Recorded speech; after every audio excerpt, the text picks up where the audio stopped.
Most people think that high converting emails need a huge creative team. You've got a copywriter, designer, photographer, and weeks of back and forth. And what I'm going to show you today, we built this email from basically nothing using AI. No photographers, no extra designers, literally just using AI. And it came out clean, on brand, and built to sell. And in this video, I'm going to show you the exact process, sections, the prompts, and the logic behind why it converts. So let me show you how. This is the email we're talking about. It's for one of our clients called Meal Boosters. They basically sell protein powder that you can add to your food and other meal supplements as well to help achieve your fitness goals. And all of this email, every single image you see in this email was created using AI. Matches the product, everything looks the same.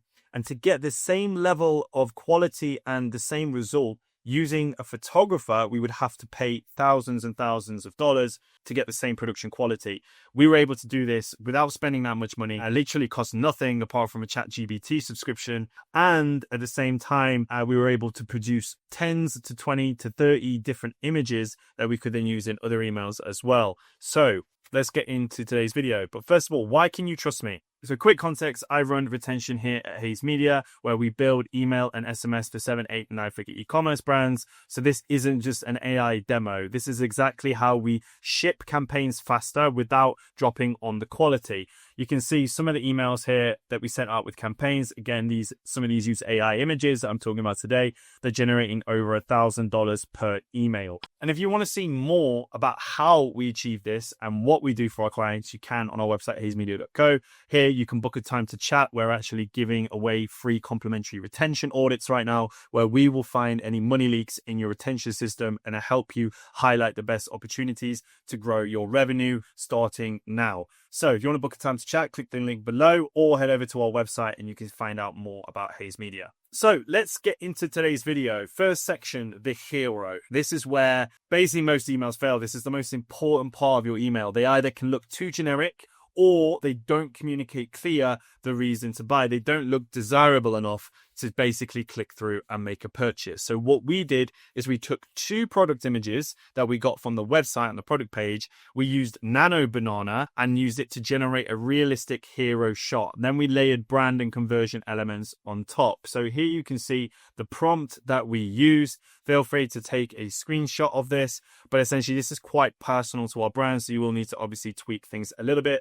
But essentially the most important things here is creating something that's lifelike, basically identifying where you want it to be taken. So here we want it to be taken from above with clear detailed photograph of one of each products attached. So we attach the images of the products and we say how we want it to look on the countertop. Here we want it to lay it out on its countertop. So first of all, you want to conceptualize where your product is going to be. So with something like this product, which is obviously, it's a consumable food product, we want it to show in a household on a kitchen worktop where our customer would be using it. And we want to put it next to something that our product will be used with. In this case, a hot bowl of mac and cheese. Again, these kind of like food shots, AI does a really good job of making it look super realistic and also really tasty. And again, like most brands like McDonald's and Burger King, they spend thousands of dollars making their food look really, really good. And it takes so long to do. And AI just did it like this.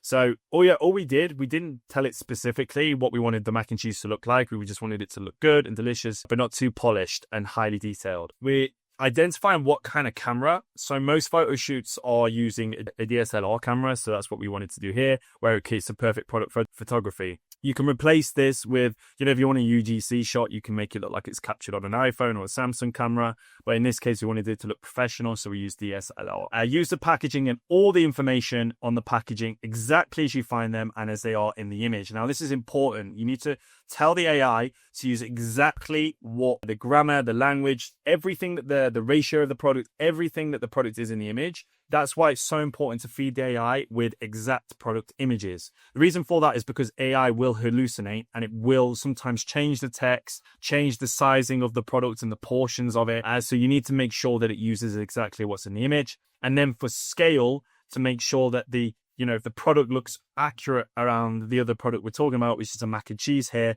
we need to basically say that the mac and cheese should be much smaller than the packets. Otherwise, it might just create like a massive bowl of mac and cheese, which again, someone's going to look at and think, geez, I don't eat that much. So around the half the size, again, a realistic smaller portion for a diet. So how can you take this and what you can do? So first we have the products, right? The logos, everything, as you can see here, as it is. The second point is we're conceptualizing where we want it to be. Third point, we're identifying what we want it to look like, what we want it to be shot with, what we want it to be next to, what we want to be in the image. And then we are basically just instructing the AI, lastly, on not to hallucinate by saying things like, this should look like this size, this should look like this size, to make sure it looks more realistic. And this is what we got. So this was the output. You got the product. Again, the mac and bowl cheese is a lot smaller than the product. Everything on the product is exactly the same. The text, everything is exactly how you see it. And it's on a kitchen counter worktop. So here's the final section of the email.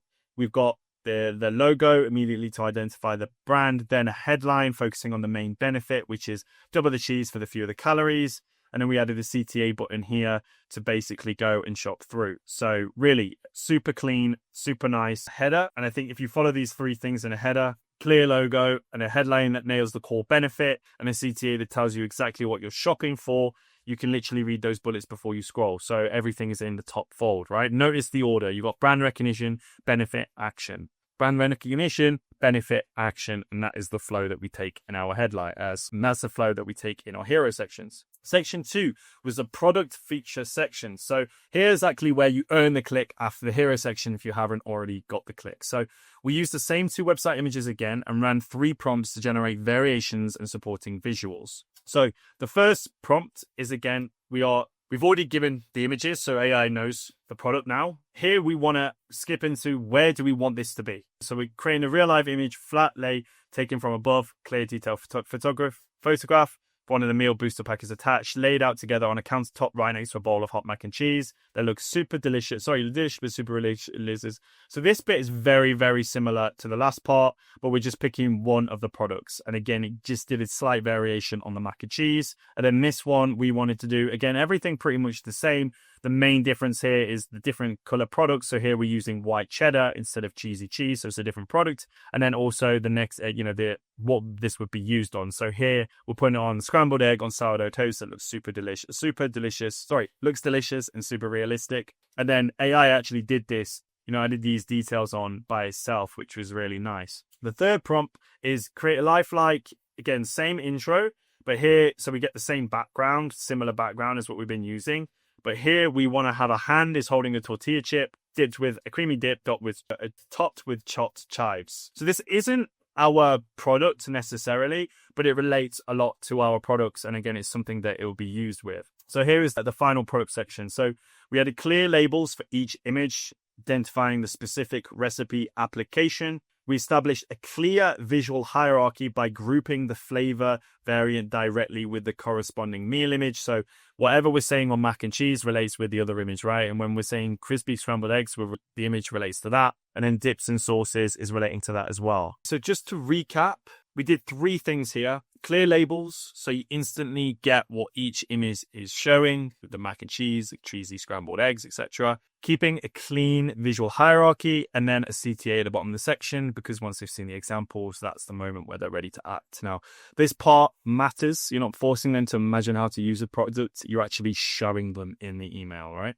So here's the final campaign. Now we stitch it all together. The main thing here is we added a bridge section to reinforce the primary benefit and then smoothly transition the reader from the hero image to the specific recipe examples. Then just to add a nice little touch, we had social proof at the bottom that builds trust and credibility right before the email ends. So here we have the cheese you can log in your calorie tracker. You know all those meals that you shouldn't make when you're watching your calories. Now you can. Full on flavor and protein boost without blowing up the calories. It's comfort food with a 6-pack. And then going nicely into the recipes and then having the social proof at the bottom. So really super simple. And I really like this format. It's something we do a lot. Whereas to transition from the header photo, this is like completely its own thing. And then we have what you can call a body section, which again has its own header copy. And then it has a very short paragraph that just kind of just engages the reader and explains more about what their hero photo was trying to talk about and the hero copy was trying to talk about.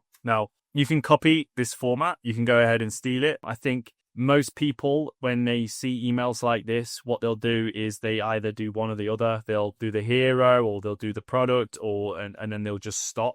Maybe they have this hero and maybe they have these and then they just stop. Now, I think the most important thing that maybe you're not currently doing or you want to start thinking about with all your emails is having some kind of bridge that goes in the middle. And then again, always just topping it off with some social proof that relates to the email that you're talking about. So the last thing, if you want us to do this for your brand, this is what we do every day: breakfast, lunch, and dinner at Hayes Media. We manage retention for 7, 8, and 9-figure brands. So if you want a complimentary audit where we'll show you exactly where your email revenue is leaking and what to fix first, click below and I'll see you on the call. Now, if you want a complimentary audit, we'll show you exactly where your email revenue is leaking and what to fix first. Click the link below. Now, I want to ask you a very important question. So if you're watching this and thinking we could ship this way faster than we do right now, probably you can. And the question for you is, what's the part that slows you down the most? Is it copy? Is it design or approvals? I want you to drop it in the comments. And if you want us to do the audit, like I said, click the link below. I'll see you in the next one.